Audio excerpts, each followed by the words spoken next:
Здравейте!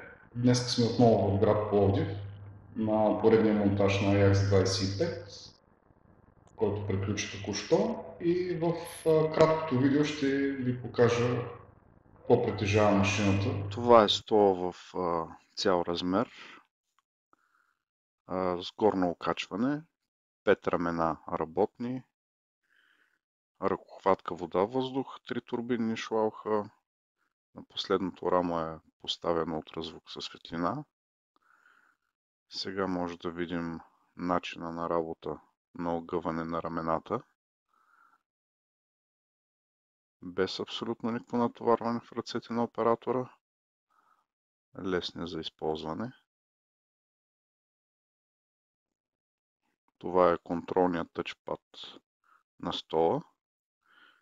Разпознава всеки един инструмент, в случая ултразвука, показва интензитета на вибрация. Също така може да се управляват и оборотите на микромотор, ако бъде инсталиран. Това е осветителното тяло, 6 диода, LED осветление. В момента сме на стандартна работна светлина студена с 4 диода. Сега сме в режим на миксирана светлина, топла и студена. В момента преминаваме изцяло на топла светлина. Отново се връщаме на студена работна. Силата на светлината може да се променя безконтактно. Това е водния блок с стъклен черен плювалник. Може да бъде окомплектован и с керамичен, по желание на доктора.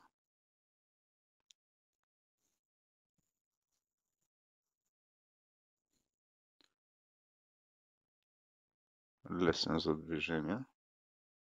Това е асистентския блок. Изчистен, 3 гнезда. Асистентския тъчпад.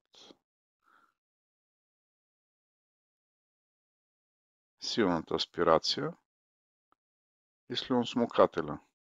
Те могат да бъдат вентури, т.е. да работят на вода и на въздух от компресор, или да бъдат адаптирани за външна аспирационна помпа. Това е гърба на стола. Изработен е от метална сплав, супер тънка.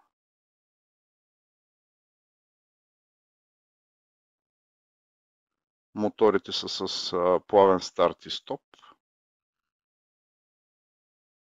Неусетни движения за пациента, с минимален стрес за него.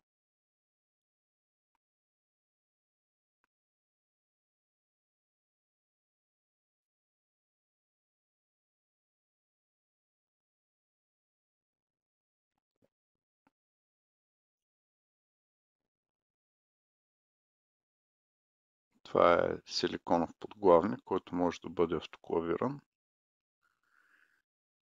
Тук променяме ъгъла на подглавника. Правя опит да го демонстрирам с една ръка.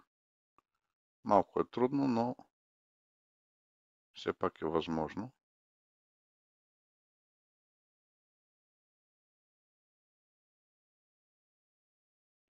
Тапицерията е мека микрофибърна кожа. Мека и удобна, комфортна за пациентите.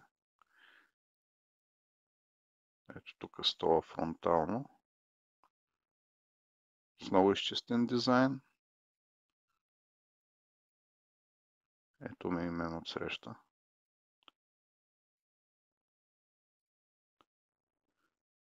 Работният плод, долната му част е изработена от алуминий. Стабилна и надежна. Може да посетите също така моя уебсайт dentexpert.info.